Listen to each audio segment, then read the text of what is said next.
Kũringana na famĩlĩ ya Ibrahim Hassan, mwanake wao akuire thutha wa kũrathwo mũtwe nĩ maafithaa a borithi a ceceni ya Lamu. Alipigwa kichwa na ofisa alikuwa na unduti wakati hiyo. Tunashangaa mwananchi ambaye hana hatia, innocent ambaye hana hatia kupigwa risasi na serikali ambaye ilikuwa inatakikana ilindwe. Oho famĩlĩ ya Hassan yugĩte nĩ ararĩ na thĩna wa meciria na anyitirwo na ihĩtia rĩa kũrereteka tauni-inĩ ya Lamu. Tumelelewa pamoja na si mtu muhalifu, ni kijana kichwa yake si mzuri na polisi walikuwa wanafaa wajue, lakini tunahuzunika. Ona thengia ya gũkorwo mageretie kunanĩra njũng'wa na maafithaa aya gwethera mwana wao kĩhoto, amemba a famĩlĩ ĩno maugĩte gũtirĩ ikinya rĩkinyũkĩtio. So tunamwambia serikali,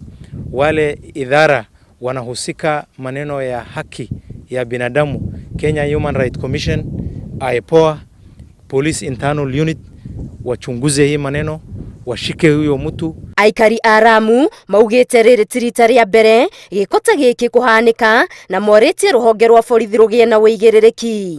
Angĩribotera Inooro TV, Ngeto Wangari Maria wa Mũigana.